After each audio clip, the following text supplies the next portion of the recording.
Hello, welcome back. The Baton relay for next year's Commonwealth Games in Scotland has begun. 6 times Olympic gold medalist Chris Hoy carried the baton into Buckingham Palace, where Queen Elizabeth placed the message inside it before handing it over to the first baton carrier. So how much excitement is there about the Games? Well, Anne-Marie Tomchak is in the world's newsroom seeking to find out. Have you got your own baton there? I have, and I will hand it back to you straight after this broadcast, John. But yes, the Baton really it has begun, and representatives from the 70 countries competing, they're going to pass the baton on. I've got a little map to show you where exactly the route will take, and it goes on a journey more than 190,000 kilometres through parts of Asia, Africa, North and South America and the Caribbean. And organisers are saying that almost every conceivable way of transport will be used to carry the baton, including quad bike and even a camel. Now, the first international stopover will be in India, and I'm joined here by Neha from the Hindi service. And we've got Alex from the Swahili service too. Neha, firstly, India, stopover in a couple of days with the baton. Much anticipation?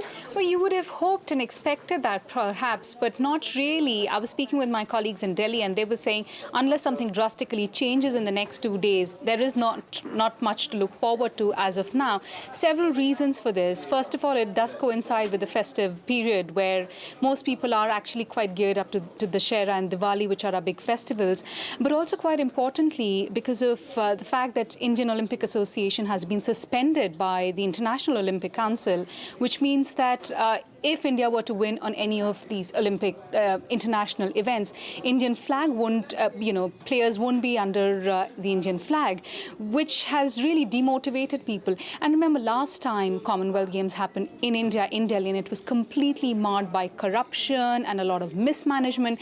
And I think that kind of negative legacy has really demotivated people a lot more than perhaps what we were expecting. But this time around, it seems like it's going to be slightly different in that it's in Scotland. We're just after having the Olympic Games here in London, so there's a lot of still positivity around following that event. Alex, is there much excitement in Kenya, where you're from? I'm sure there is a lot of excitement, and most of the athletes can hardly wait for June 2014 when they come to Edinburgh. And this excitement is also going with some kind of anxiety of what will the Games look like, because the Kenyans attended the 1970 Games in Edinburgh, but somehow pulled out of the 1986 Games because of the political nature of the late Margaret Thatcher seeming to support South Africa. And because of that apartheid era, then they pulled out. But then again, when they're coming to Edinburgh 2014, there'll be a lot of excitement. So a lot has changed since then.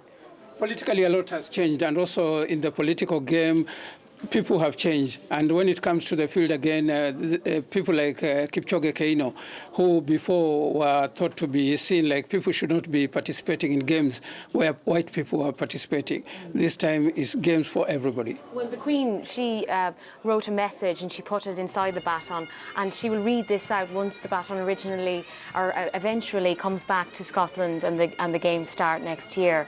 And Chris Hoy was also very excited about the Games when he spoke earlier today. He was the person bringing the baton from up the Mall and into Buckingham Palace to the Queen for her to deliver her message. And Chris Hoy, he talked about the positivity that the Games would bring, particularly for young people. And we can just have a little reminder about what he said.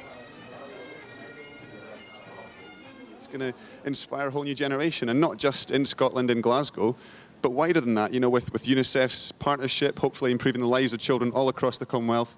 So many positive things are going to come out of these Games. So many positive things to come out of the Games. Is that something that you feel will be reflected in India and in African countries?